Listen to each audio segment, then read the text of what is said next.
Hello everyone, আমি জানি অনেক দিন পরে আমি একটা মিনি ভ্লগ বানাচ্ছি। তো আজকে দুপুর থেকেই আমি অনেকক্ষণ থেকে মাকে বলছিলাম, মা একটু মার্কেটে নিয়ে চলো, আমার কিছু কেনাকাটা আছে। তারপরে চটজলদি রেডি হয়ে টাকা নিয়ে, হ্যাঁ আমিও টাকা নিই, মার সাথে বেরোলেও আমি টাকা নিই। তার কারণ মা আমাকে মাঝপথে বলে আমার কাছে টাকা নেই, আমি টাকা নিয়ে আসিনি, তুই নিজের থেকে কেন। কারণ আমি বাজার করতে করতে বাজেট ক্রস করে ফেলি। মা সেটা আমাকে আগেই বলে দেয় যে তোর বাজেট এত, তোর এর মধ্যেই কিন্তু সারতে হবে, কিন্তু আমার এক্সেস হয়ে যায়। তাই আমি এখানে টাকা নিয়ে নিলাম নিজের থেকেই, কিন্তু আমি এই টাকা খরচই করি না। কে বাজারে বলি মা দিয়ে দাও, আমি তোমাকে বাড়ি গিয়ে দেবো, আর বাড়ি এসে আমি মাকে বলিই না টাকার কথা। কেমন লাগলো তোমাদের আইডিয়াটা? তোমরাও কিন্তু ট্রাই করতে পারো, কিন্তু টাকাটা তো নিতেই হবে, তাই আমি কিন্তু টাকা নিয়েই যাই, বাই চান্স বলা যায় না। তারপর আমি আর আমার মা কিন্তু বেরিয়ে পড়েছি অলরেডি। আমি আবার লিপস্টিকও পরেছি আজকে, জানি না কেন, সবসময় পড়ি না। তারপরে চলে আসলাম মার্কেটে, এখানে ব্যাগ দেখছিলাম আর ওয়েদার খুব খারাপ হয়েই যাচ্ছিল।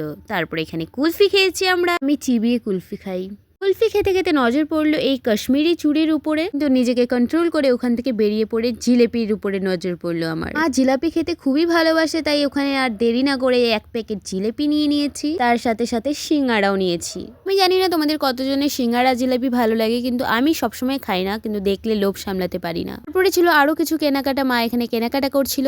আমাকে যাওয়ার সময় বলে দিয়েছিল ব্যাগ কিন্তু আমি ধরবো না, তোকেই ধরতে হবে, তাই সব ব্যাগ আমি নিয়েই বাড়ি চলে আসি। এই যে দেখো মা কত চিল। এনিওয়েজ গাইস, আজকের ভিডিও এইটুকুই, পরে আবার দেখা হচ্ছে নেক্সট ব্লগে। বাই।